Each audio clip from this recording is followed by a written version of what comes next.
What's going on, everybody? Welcome back. In this video, as you can probably tell by the thumbnail, we're going to be talking about the Ram, basically like a 3,000 mile review. Usually once I have the truck for that long, I usually do a review just to touch on some key things, like if I had any issues so far, things like that, things I'm really liking about the truck, things I'm not really liking about the truck, because we did hit 3,200 miles on this thing actually last weekend.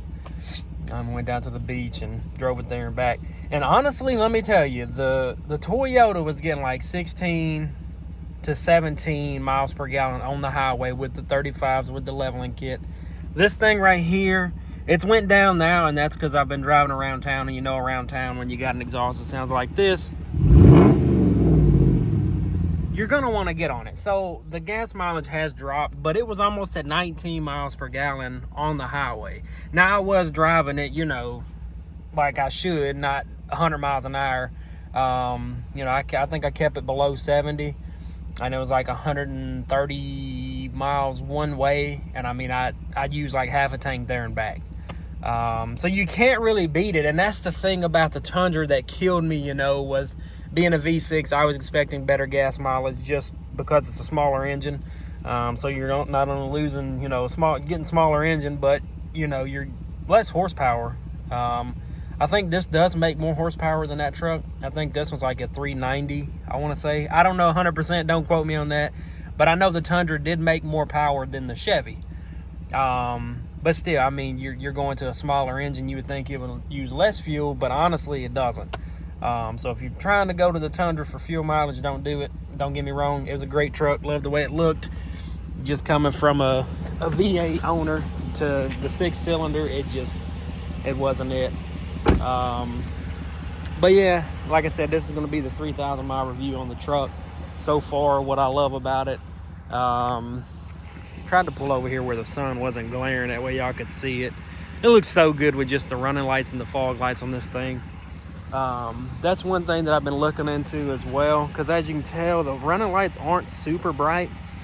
I know the group I'm in on Facebook, they were saying you could change like the board for it, and that'll make it brighter. I think it was like Mirimoto board or something like that. I don't know 100%. I'm still doing some research on it, but I guess you can change like the board for the lights and it'll make them brighter. If any of you guys have done that, let me know what it entails and the price of it, because I'm definitely looking into doing that, because this thing looks so good around when the sun's about to set. Turn your running lights on, or your daytime running lights, and then your fog lights. This thing looks so good. Typically right when it goes dark, that's all I'm running anyways, because fog lights are super bright on this thing. But yeah, I haven't had any issues out of this thing so far with the 3,000 miles that I've had it. And I do drive it pretty hard around town. I mean, it's about time for an oil change, so we're probably going to get the oil changed in it. As far as problems, I know people were saying that you have, like on the Chevys with the back window leaking. Well, not the window, actually, the third brake light. I haven't had any signs of water getting in here, knock on wood. So that's another plus. Another thing that I'm really liking about the truck is these here. I've used these twice as a cooler. The little pockets in the floor there. So that's super cool. Seats in the back are super comfortable. I know we went to the mountains. My mom rode in the back and let my nephew ride in the front seat, and she said the front seats are more comfortable than the back seats are more comfortable than the front seats. Jeez, I can't talk. She said she had plenty of room, because she did ride in the Tundra as well. She rode in the back of it, and she said this thing is way more spacious. Because the Tundra, it actually had where the housing for the transmission, it had that cone still in the center, which is something crazy. I can't believe they still do that with those trucks. But you see how back here the floor is flat. The Chevy was flat. The Ford was flat here. You see, they stop underneath the center console on these trucks. And the Toyota, it still had that hump here, so you didn't have all this storage, you know, just throw stuff here. And then in the Tundra, you didn't have this much room. I don't know if those trucks are just shorter trucks, but like the older Tundras, the the 2012s, 13s, them models, those trucks are big trucks. So I don't know. I'm not trying to knock the Tundra, don't get me wrong, but yeah, I mean, so far I haven't had any issues. I know people say, you know, you get the exhaust manifold leaks on these things because they crack. I haven't had any issues so far with that. And you know, with something like that, I mean, it's covered under a warranty. And the good thing about the Ram is it's a 5-year warranty without the extended. Come on. Here we go. Now y'all can see that beast. The only thing that's getting me though is that freaking e-torque thing, which, like I said, it doesn't kick on as much as like the Chevy does. This thing only will kick on if you literally are off the pedal and it's rolling. That's the only way that e-torque jump kicks in. But look how much more room. I mean, even with a big old V8 engine, you still have a crazy amount of room. I do want to do a cold air intake, and don't laugh, the truck's filthy. That's the next thing on the list, just to see what it'll do, man, because like this thing, being as big as this truck is, this thing will move. I know I said that about the Tundra too. The Tundra would get up and move, don't get me wrong, that truck, it would scoot, but this thing right here, like if you get on this thing in front of people, it turns everybody's head. Tundra, not so much, because it sounded like a freaking Honda Civic on crack. But yeah, this thing, like I said, I haven't had any issues out of this truck at all. I'm really loving it. You know, it's super comfortable. I've driven it to the mountains like 6 times, took it to the beach like 3 times. Four-wheel drive works really well. I went to a cabin. It was like an Airbnb up in the mountains, and it was on the top of the mountain. Driveway was super small, and I am running these wheels, so you can't turn like super sharp with these things. You got to make quite a wide turn. Even though they don't rub, you still can't turn super sharp with this thing, because it is a pretty big truck. But like the driveway at that place, you had to have 4-wheel drive to back out of it, because the neighbor's driveway was all gravel, and then as soon as you back into it, you're going straight up a hill. So, you know, I locked it in 4-wheel drive, and it pulled itself right out, no problem.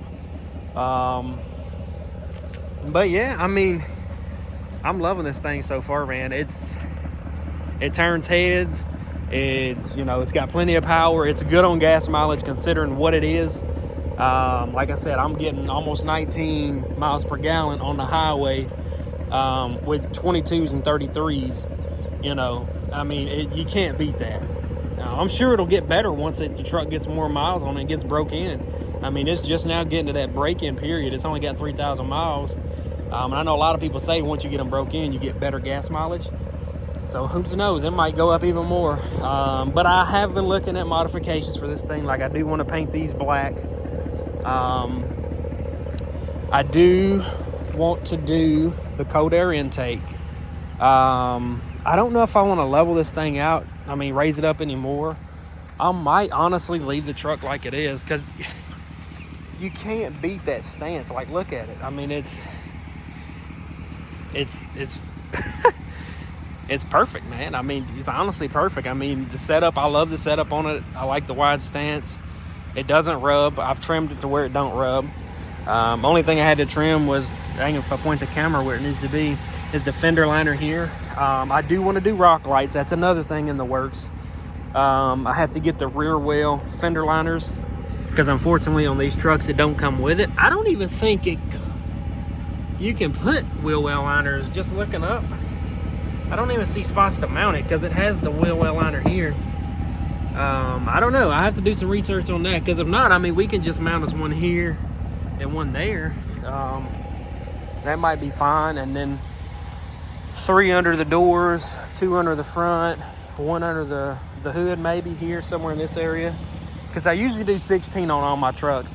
So 2 under each wheel well, 3 under the cab.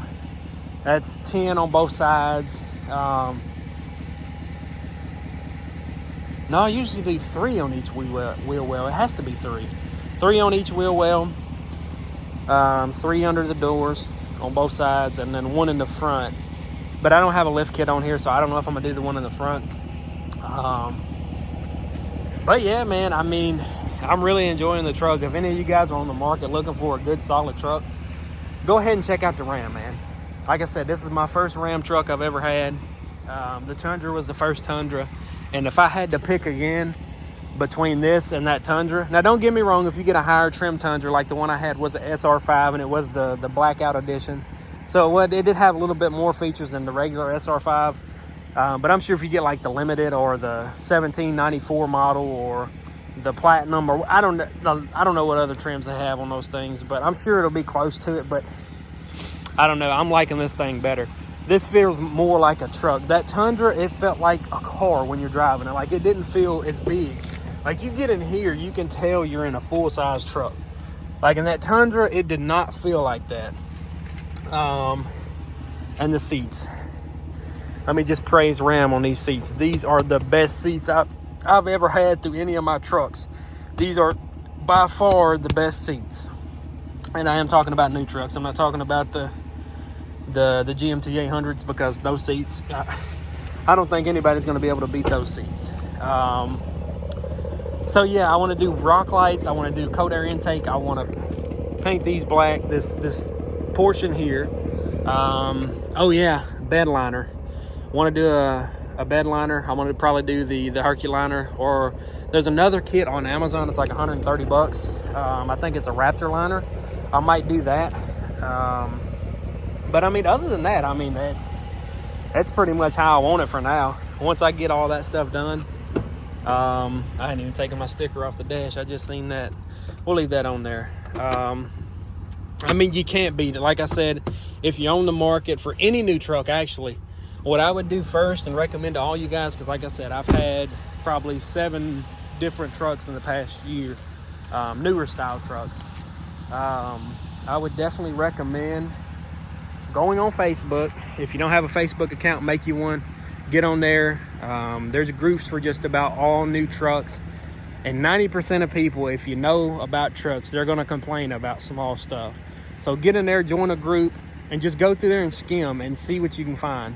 Like I said, that's what I did before I bought this one. So I already knew, you know, the manifold's cracked, the back window leaks. That's the only issues that I seen out of these trucks. Now, there could have been more. I don't know. That's the only ones that I seen that were like a frequent thing. So yeah, that's what I definitely recommend to anybody. And another thing before we end the video, there's a guy, he's got a 2012 F250 with the 6.7 Power Stroke. He's supposed to be sending me some videos of the truck today when he gets off work.